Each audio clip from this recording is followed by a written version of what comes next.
Welcome to Angelo's Tennis. I'm going to take a look at a couple videos. I'm going to show you how to prepare a backhand. If you were to train the backhand, if you wanted to prepare your backhand side for a tennis match, this is what we're going to talk about in this video. And this is a futures level tournament at Cornell University. And we see this is a coach. Again, I really don't have that much context for it, but I'm going to show you why it doesn't matter as well. But here we have the coach, and this gentleman here is preparing to play a match this afternoon.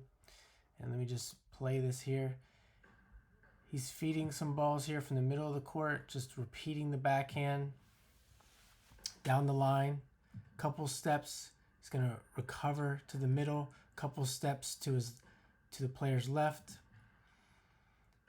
And looks like he's going to the same target. He's got a little cone there that he's using as a guide to try and hit towards. I don't even know that he's necessarily trying to hit the cone, but it's there.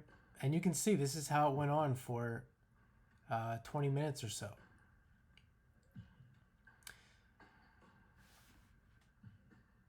And now we're going to look at a video of him in his match.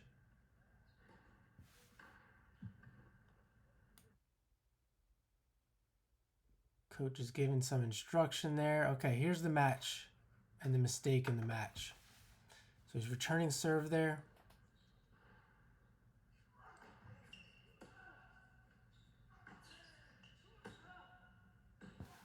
And there it is. And my question is, I already know the answer, but I'm going to pose the question. Why?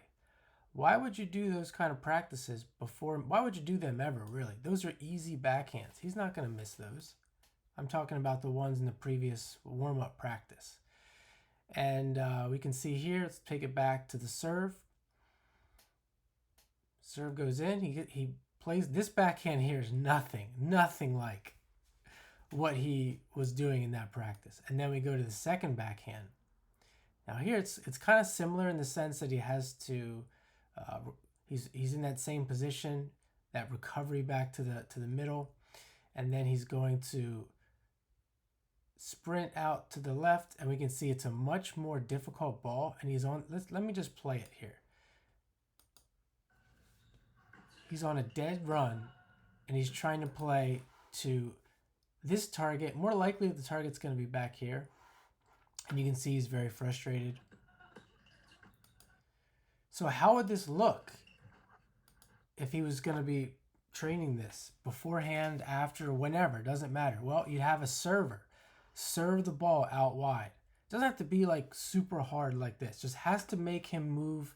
It has to make him move out wide. You could even do this where the ball doesn't even land in the court. You could just have the server out here serving out wide. It doesn't matter if it lands in the court, because the purpose is to get him in this position, these dynamic positions that he's going to be in, so he can remember that. This is memory. This is what you call memory, real memory, as opposed to the conventional quote-unquote muscle memory.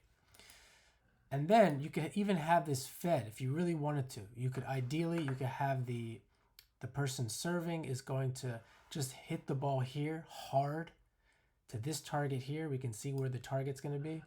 Sorry.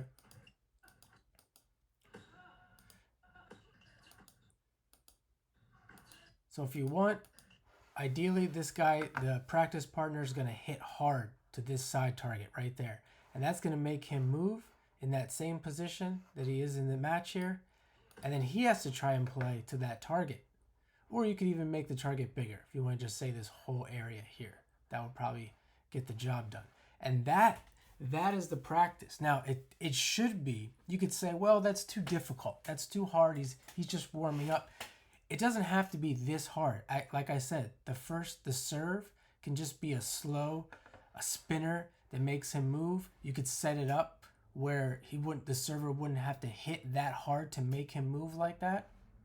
And like I said on the second ball here, it doesn't have, like, this is pretty hard, but just making him run or sprint out to a backhand, even if the ball's a little slower, is good enough, because that's going to start the memory process. He's going to start to get that feeling for it. And when he gets here in the match and he has to move like this, his brain is gonna start to think automatically, I've been here before. I'm comfortable in this position. And if he repeats that during the practice, 4 or 5 times, that's enough. And then maybe you move on to something else. And you're getting in as many of these situations you can get in, and so you can remember them in a match and be comfortable. So I said a lot there. You can rewind the video. Check out my Patreon. I'm going to be doing more of these in the future, and I hope you enjoy these. Like and subscribe. I appreciate it. Have a great day.